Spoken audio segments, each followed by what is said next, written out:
राज्य उत्पादन शुल्क विभाग ठाणे बरारी पथक क्रमांक 1चे निरीक्षक श्री महेश धनशेट्टी आणि त्यांच्या टीमला अशी खात्रीलायक खबरेमार्फत बातमी मिळाली की महाराष्ट्र राज्यातून गोवा बनावटीचे मद्याची वाहतूक होणार आहे. तर त्यांनी एका संशयित कंटेनरची तपासणी केली असता त्या कंटेनरमध्ये औषधांची वाहतूक होत आहे असं भासवण्यासाठी बनावट इनव्हॉइस त्यांना आढळून आलं.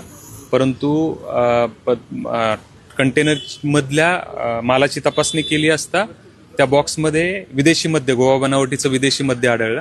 तर असे जवळपास 1450 बॉक्स विदेशी मद्य जप्त केले. 2 आरोपींना अटक केलेली आहे आणि ह्या संपूर्ण मुद्देमालाची किंमत जवळपास 1,65,00,000 अधिक आहे. आणि पुढील तपास, या प्रकरणाचा पुढील तपास श्री महेश धनशेट्टी आणि त्यांची टीम करते. गेल्या 1.5 वर्षात ठाणे राज्य उत्पादन शुल्क विभागाने म्हणजे अवैध मद्य तस्करांवरती आळा घालण्यासाठी जवळपास 15 कोटी रुपये किमतीचा विदेशी मद्य, त्याच्यामध्ये बनावट मद्य, परराज्यातील मद्य, गोवा बनावटीचं, दमन बनावटीचं, हरियाणा बनावटीचं, अशा विविध राज्यातून महाराष्ट्र राज्यामध्ये मद्याची किंमत जास्त असल्यामुळे आर्थिक फायद्याकरता तस्करी होत असते. तर असं जवळपास आम्ही गेल्या 1.5 वर्षात 15 कोटी मुद्देमाल्याचं बनावट आणि परराज्यातलं मद्य जप्त केलेलं आहे. सर, प्राथमिक चौकशी केली असता हे मद्य कुठून कुठपर्यंत वाहतूक करून नेणार होते आणि कुठे विक्री करणार होते, या संदर्भात काही माहिती मिळालेली आहे?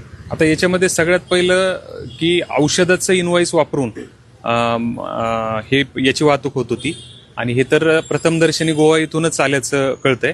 परंतु हे नेमकं कुठं जाणार होतं, आता इनव्हॉइसच खरं तर बनावट आहे. त्याच्यामुळे या आरोपींची जेव्हा आपण उलट तपासणी करू त्याच्यानंतर आपल्या नेमकं लक्षात येईल की याचं डिस्ट्रीब्युशन कुठं होणार होतं. आज ताब्यात घेतलेला मुद्देमाल एकूण किती कोटींचा आहे? 1,65,00,000 अधिक किमतीचा हा मुद्देमाल आहे.